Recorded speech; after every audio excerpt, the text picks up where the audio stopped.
ఇప్పుడు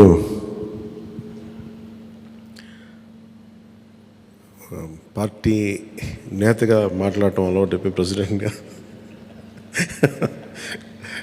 మన శాసనసభ పక్ష నాయకుడిగా మాట్లాడాలంటే కొత్తగా ఉంది. ఇప్పుడు గొడవలు పెట్టుకోవడం, మాట్లాడటం, సమస్యలు తీసుకురావడం. బట్ మీ అందరికీ అపూర్వమైన మెజారిటీలతోటి ఘన విజయం సాధించిన మీ అందరికీ, ప్రతి ఒక్కరికి పేరు పేరున నా హృదయపూర్వక అభినందనలు, ధన్యవాదాలు. ఈ సందర్భంలో మేము want to share few things. చాలా ఒంటరి ప్రయాణం చేశాం. జాతీయ స్థాయి నాయకులు కూడా ఢిల్లీలో వాళ్ళు అడుగుతుంది ఏంటంటే, నువ్వు ఎలా పార్టీ నడిపావు? పార్టీ నడపడం మాకు తెలుసు కదా, అధికారం ఒక గుర్తింపు ఉన్న జాతీయ స్థాయి పార్టీలో ఉండి అసలు అధికారం లేకపోతే ఎంత కష్టమో మాకు తెలుసు. అలాంటిది మీరు not even recognised party, just registered party, మీరు ఎలా సస్టైన్ చేశారు ఇంతకాలం? వాళ్ళకి నేను ఒకటే చెప్పాను, మేమంటే ప్రేమించే జన సైనికులు, వీర మహిళలు, జనసేన మద్దతుదారులు, వారి వల్ల మేము బలంగా నిలబడగలిగాం. ఒక తీర్మానం నా సైడ్ నుంచి ఏంటంటే, ఈ ఘన విజయానికి కారకులైన అంటే దశాబ్దంగా అన్ని ఒడిదుడుకుల్ని ఎదుర్కొంటూ దెబ్బతింటూ క్షేత్రస్థాయిలో అన్ని రకాలుగా ఇబ్బందులు పడుతూ మనకి మద్దతు ఇచ్చిన జన సైనికులకి, వీర మహిళలకి, జనసేన నాయకులందరికీ కూడా వారికి నా మనస్ఫూర్తిగా నా అభినందనలు తెలియజేస్తూ ఉన్నాను. మీరు లేకపోతే ఈ రోజున ఈ విజయం ఉండేది కాదు. అలాగే ఈ విజయం అసలు మనం చేసిన పోరాటానికి ముగ్ధులై 2019లో తప్పు చేసాం, ఈసారి ఎట్టి పరిస్థితుల్లో మేము తప్పు చేయమని ప్రతి ఒక్కరూ ఒక 100 మందిలో కలిస్తే 100 మంది చెప్పేవాళ్ళు, ఒకళ్ళు కలిస్తే ఒకళ్ళు చెప్పేవాళ్ళు, ఏ మూలకెళ్ళి చెప్పేవాళ్ళు.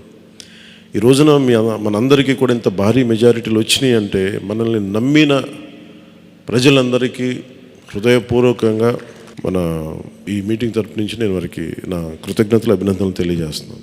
మనకి వీ హ్యావ్ గ్రేట్ రెస్పాన్సిబిలిటీ. అంటే నేను మొన్నదాకా మాట్లాడుతున్నప్పుడు అదొక పొలిటికల్ రెటారిక్ అనిపించుకోవచ్చు, but I believed in that and I believe in that. అంటే we have to bring back accountability and politics. జవాబుదారీతనం తిరిగి రాజకీయాల్లోకి తీసుకురావాలని. గొడవ పెట్టుకునేటప్పుడు అంటే మనోహర్ గారు మేము చాలాసార్లు మాట్లాడుకున్నప్పుడు, cooperation and confrontation is a part of democracy. సహకారం, సంఘర్షణ, ఎప్పుడు సహకరించాలి, ఎప్పుడు సంఘర్షించాలి అనేది అది ఆ సమస్యలను బట్టి వాటిని బట్టి. అంతేగాని ప్రతిసారి పోయినసారి ప్రభుత్వానికి కూడా చెప్పాను, మేము చాలా కన్స్ట్రక్టివ్గా ఉంటామని వాళ్ళకి అర్థం చేసుకోలేదు నా మాట, నా డెమోక్రటిక్ స్పిరిట్ని వాళ్ళు అర్థం చేసుకోలేదు ఆ రోజున. అలాగే ఇది కక్ష సాధింపులకి సమయం కాదు. ఇది ఇంత ఘన విజయం ప్రజల నిర్మాణానికి, లేదంటే వారికి అభివృద్ధికి, వారి అభ్యున్నతికి తప్ప ఇది ఒక వెండెట్ట గేయం కానీ, లేదంటే పగా ప్రతీకారాలు తీర్చుకోవడానికి గతంలో ఇలా చేశారు కదా మనం ఇలా చేయాలి, అలాంటి ఆలోచన ధోరణిని దయచేసి మనందరం దాన్ని ఎంకరేజ్ చేయకండి దయచేసి దాన్ని. అలాగే చాలా చాలా క్షేత్రస్థాయిలో ప్రతి ఒక్కరూ అందుబాటులో ఉన్నాం, నాతో సహా. ఈరోజున జాతీయ స్థాయిలో మరి మనం సాధించిన విజయాలు కూడా చెప్పుకోవాలి. చాలామంది పొలిటికల్ పార్టీ ప్రారంభించారు, మూసేశారు భారతదేశం మొత్తం మీద. ఈవెన్ ఫ్రమ్ పంజాబ్ నుంచి ఎవరో వచ్చి మాట్లాడుతున్నారు, వాళ్ళ అకాలీదళ్ ఫ్యాక్షన్ ఒకటి. మా నాన్నగారు స్టార్ట్ చేశారు, మేము స్టార్ట్ చేసి ఇనిషియేట్ చేసి ఆఫ్ చేసేసుకోవాల్సి వచ్చిందని. మన ఎన్నికలకి మనం సాధించింది from a registered political party నుంచి రికగ్నైజ్డ్ పొలిటికల్ పార్టీ. అండ్ రెండు, నెవర్ బిఫోర్ ఇన్ భారత్ పోటీ చేసిన అన్ని స్థానాల్లో భారీ మెజారిటీలతోటి గెలుపొందటం, 100% స్ట్రైకింగ్ రేట్, 100%. అంటే మన మీద ఎంత విశ్వసనీయత ఉంది, ఎంత విశ్వాసం ఉంది ప్రజలకి, ఎంత నమ్మారు, ఇది వాళ్ళు చేసి చూపించారు. 2019లో ఎలక్షన్లు అయిపోయిన వెంటనే మేము తప్పు చేసాం, మేము నీకు నిలబడతామని చెప్పి అది ఈ రోజున మనకి మద్దతుగా నిలిచిన ప్రజలందరికీ కూడా ఇంకొక మారు చాలా చాలా ప్రత్యేకమైన ధన్యవాదాలు. అలాగే 2 పార్లమెంట్లు కట్టాం. అంటే దాదాపు మీరు చూస్తే 2 పార్లమెంట్లు మనం ఇవి తీసుకుని దాదాపు ఒక 45 స్థానాల్లో ప్రభావితం ఉన్నట్టు మనం ఖచ్చితంగా డైరెక్ట్గా. అలాగే మన టీడీపీ, మన ఎన్డీఏ కూటమిలో మిగతా పార్టీల విజయానికి కూడా మేము ఎంత బలంగా నిలబడ్డామో మీ అందరికీ తెలిసింది. ఓట్ ట్రాన్స్ఫర్ ఎంత బాగా జరిగిందో. ఫస్ట్ టైం చాలా అవేకెండ్ ఓటింగ్ జరిగింది, చాలా రెస్పాన్సిబుల్ ఓటింగ్ జరిగింది. వీళ్ళందరూ న్యూ జనరేషన్. అసలు యువత ఎంత నమ్మారంటే అర్ధరాత్రి వాళ్ళకి 12 అయినా కానీ 11 అయినా కానీ ఆ ఎండలో మండుటెండలో నిలబడి మధ్యాహ్నం నుంచి వాళ్ళ క్యూలు వాళ్ళకి వంతు వచ్చే వరకు అలా నిలబడి మరి ఓట్లు వేశారు. అంటే ఇవన్నీ చాలా చాలా బాధ్యతనిచ్చాయి. అలాగే ఈరోజు మనం మాట్లాడుకున్నప్పుడు కూడా రేపు మన పవర్ షేరింగ్ ఏంటి ఇవన్నీ కూడా మీకు తెలియజేస్తాను. ఇది మన ప్రతి ఒక్కరికి నా ఉద్దేశం మనందరం అందుబాటులో ఉండాలి. అది మీరు మనందరం కలిపి ఒక సమిష్టిగా ఒక నిర్ణయం తీసుకుందాం, ఒక కమిటీగా ఏర్పడి ఎన్ని రోజుల్లో మనం నియోజకవర్గంలో అందుబాటులో ఉండాలి. అలాగే ప్రభుత్వానికి సంబంధించి సమస్యలకు సంబంధించి ప్రజలకి ఎంతంత ఏ అవసరాలు ఉంటే మనం ఎలా అనుసంధానం చేసుకోవాలి మిగతా మన ఎన్డీఏ పార్ట్నర్స్ తోటి. అలాగే కేంద్రంలో ఇప్పుడు మనకి చాలా చోట్ల మన నియోజకవర్గాల్లో బ్రిడ్జ్ ఒక్కసారి ఓవర్ బ్రిడ్జెస్ కానీ ఇవన్నీ కేంద్ర పరిధిలో ఉంటాయి. అవన్నీ మీరు చేయాల్సింది అంటే మన నియోజకవర్గపు సమస్యలు ప్రాధాన్యత అంటే యాజ్ పర్ ప్లీజ్ ప్రయారిటైజ్ చేసి మనం కొన్ని కేంద్రం ద్వారా జరిపించాల్సినవి ఉంటే అవి చేద్దాం. అలాగే ఇది మనం దేనికోసమైతే నిలబడ్డామో మాట ఇచ్చామో వాటికి నిలబడతాం. అలాగే పాలకొండకి మనం వెళ్ళినప్పుడు అక్కడ ఏనుగులు వచ్చి పంట పొలాలు ధ్వంసం చేస్తాయి.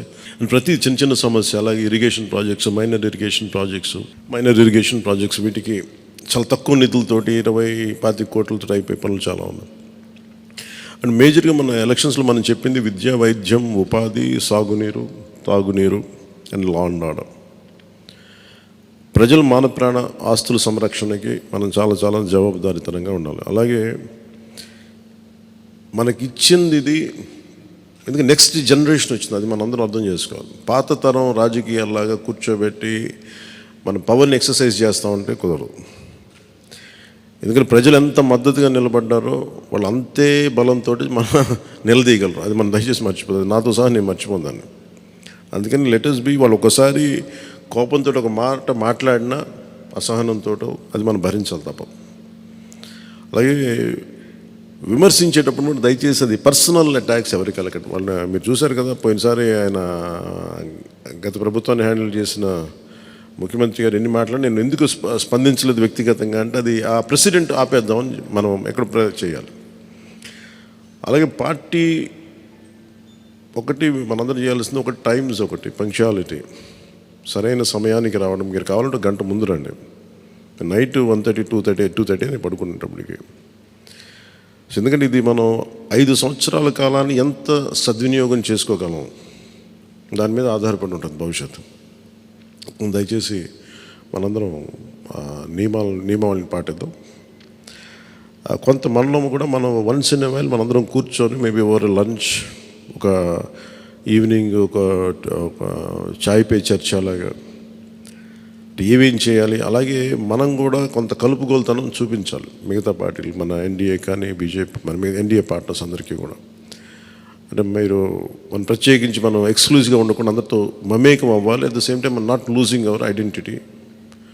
అందుకని ఇవన్నీ దృష్టిలో పెట్టుకొని ఇప్పుడు మనం ఢిల్లీలో మనం చేసినట్టుగా మన ప్రధానమంత్రి గారి పేరుని నన్ను కూడా ప్రతిపాదించినట్టుగా ఈ రోజున రాష్ట్ర ఎన్డీఏ నాయకులు మనం ఎన్నుకోవాలి. మీ అందరికీ ఇంకొక మారు ధన్యవాదాలు తెలుపుకుంటాం. Thank you. జై హింద్. గారికి జనసేన శాసనసభ్యులుగా మీరందరూ కూడా ప్రజల పక్షాన్ని నిలబడి పార్టీ ప్రతినిధులుగా ఎన్నికైనందుకు మిమ్మల్ని కూడా మొట్టమొదటి శాసనసభ పక్ష సమావేశానికి మనందరం కూడా ఇంత గర్వంగా మంగళగిరిలో మన పార్టీ కార్యాలయంలో ప్రెసిడెంట్ గారి ఆధ్వర్యంలో ఈ విధంగా చేసుకోవడం నిజంగానే పూర్వజనంలో మనం చేసుకున్న ఒక గొప్ప అదృష్టంగా మనం భావించి ప్రజలకి మరింత అంకిత భావంతో, నిండు మనసుతోటి, బాధ్యతతోటి మనందరం కూడా చేయాల్సిన అనేక కార్యక్రమాల గురించి, వీటన్నిటికన్నా పార్టీతోటి చేసే ప్రయాణంలో చిత్తశుద్ధి, నిబద్ధత మన పార్టీ అధ్యక్షులు గారికి అన్ని విధాలుగా ఎల్లప్పుడూ అండగా నిలబడే విధంగా మనందరం కూడా ఆంధ్ర ప్రజలు చూసి గర్వపడే విధంగా మనం కష్టపడి పనిచేయాలని మనస్ఫూర్తిగా నేను కోరుకుంటూ, ఈరోజు శాసనసభ పక్ష నేతగా మనందరం కూడా ఎంతో గర్వంగా మన పార్టీ అధ్యక్షులు శ్రీ పవన్ కళ్యాణ్ గారిని నాయకుడిగా ఎన్నుకోవడం కోసం ఈ సమావేశం ఏర్పాటు చేయడం జరిగింది. సో ఆ తీర్మానం ముందుగా నేను చదువుతాను. దాని తర్వాత మనందరం కూడా ప్రెసిడెంట్ గారిని అభినందించి అప్పుడు కొనసాగిద్దాం. తీర్మానం: ఆంధ్రప్రదేశ్ సభకు జనసేన తరఫున ఎన్నికైన మేము జూన్ 11, 2024 సమావేశమై శ్రీ కొనిదెల పవన్ కళ్యాణ్ గారిని గర్వంగా జనసేన పార్టీ శాసనసభ పక్ష నాయకునిగా ఏకగ్రీవంగా ఎన్నుకుంటున్నాం. మీరందరూ కూడా I think you should give a rousing.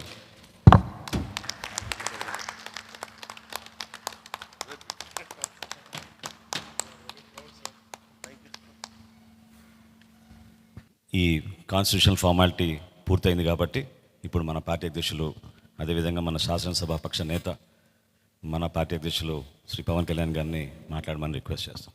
అసాధ్యాన్ని సాధ్యం చేసినందుకు మనస్ఫూర్తిగా మనందరి తరఫున మరొకసారి మన పార్టీ అధ్యక్షులు పవన్ కళ్యాణ్ గారికి ధన్యవాదాలు తెలుపుకుంటూ, ఈ సమావేశానికి హాజరైనట్టు మనం ఇదొక ఫార్మాలిటీ పూర్తి చేయాలి. ముందుగా నిమ్మక్క జయకృష్ణ గారు, పాలకొండ. Thank you. అదేవిధంగా లోకం మాధవి గారు, నెల్లిమర్ల. వంశీకృష్ణ శ్రీనివాస్ గారు, విశాఖపట్నం నుంచి. కొంతాల రామకృష్ణ గారు, అనకాపల్లి నుంచి. పంచకల రమేష్ బాబు గారు, పెందుర్తి నుంచి. సుందరపు విజయ్ కుమార్ గారు, నానాజీ గారు, వెంకటేశ్వరరావు గారు. దేవ వరప్రసాద్ గారు, శ్రీ గిడ్డి సత్యనారాయణ గారు, శ్రీ బత్తుల బలరామకృష్ణ గారు, శ్రీ కందుల దుర్గేష్ గారు, శ్రీ నాయకర్ గారు, శ్రీ రామాంజనేయులు గారు, శ్రీ బోల్సెట్ శ్రీను గారు, శ్రీ పచ్చమట్ల ధర్మరాజు గారు, శ్రీ బాలరాజు గారు, పెద్దలు బుద్ధప్రసాద్ గారు, శ్రీ ఆర్వ శ్రీధర్ గారు, ఆర్వ శ్రీనివాసులు గారు. సో మీరందరూ కూడా హాజరై సంతకాలు చేసి మన పార్టీ అధ్యక్షులు గారిని బలపరిచినందుకు మనస్ఫూర్తిగా మీకు ధన్యవాదాలు తెలుపుకుంటూ, ప్రెసిడెంట్ గారు అన్నట్టు మనం ఆ సమావేశానికి వెళ్ళాలి కాబట్టి ఈ సమావేశం ఇంతటితో ముగించుకుందాం. ముందు ప్రెసిడెంట్ గారికి సన్మానం చేద్దాం మనందరం కలిసి.